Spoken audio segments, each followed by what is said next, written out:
মানুষ যখন জান্নাতের ঘ্রাণ পাবে, সময় জান্নাতের ঘ্রাণ যখন মানুষ পাবে, মানুষ আল্লাহকে বলবে, আল্লাহ তুমি আমাদের কিন্তু এই ঘ্রাণটা যে জায়গা থেকে আসে ওই জায়গায় যাওয়ার সুযোগ দাও। ফেরেশতাদের মাধ্যমে বলবে, আল্লাহ যে জায়গা থেকে সুঘ্রাণটা আসে আমাদের কিন্তু ওই জায়গায় যাওয়ার সুযোগ দাও।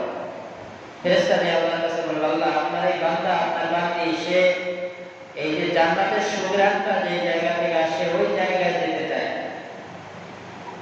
তখন আল্লাহ বলবেন যে ফেরেশতা আমার বান্দাকে তুমি গিয়ে ঘুরিয়ে দেখাইয়ে নিয়ে আস। তো বান্দা যখন জান্নাতের ভিতরে দরজা দিয়ে প্রবেশ করবে, তো জান্নাতের ভিতরে কত সুন্দর আরাম, কত সুন্দর শান্তির জায়গা, কত সুন্দর মনোরম পরিবেশ, সেই পরিবেশ দেখে আর জান্নাত থেকে বের হতে চাইবে না। আমরা যদি মনে করো যারা টিনের বাড়ি থাকি, তারা যদি মনে করো সুন্দর একটা বিল্ডিং এর ভিতরে অনেক সুন্দর একটা কাঠে সুন্দর একটা সোফার উপরে আরামের বিছানায় যদি কয়েকদিন শুই, তাহলে আমাদের টিনের ঘর থেকে ওইটা ভালো লাগে না?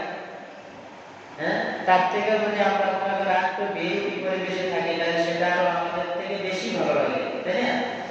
তো জান্নাতের ভিতরে মানুষগুলো প্রবেশ করলে ওখানে বলবে, আমি আর এই জান্নাত থেকে বের হব না। ফেরেশতাদেরকে বলবে যে আমি আর এই জান্নাত থেকে বের হব না। এই শান্তির জায়গা থেকে কে বের হয়? শান্তির জায়গা থেকে কেউই বের হতে চায় না, সবাই চায় শান্তির জায়গায় থাকে।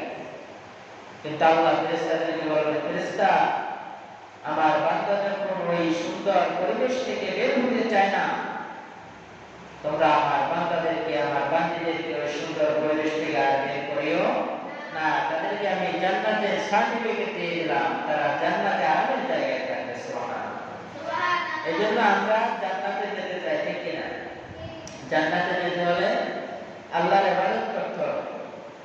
কারণ মানুষ যখন এই কোরআন তেলাওয়াত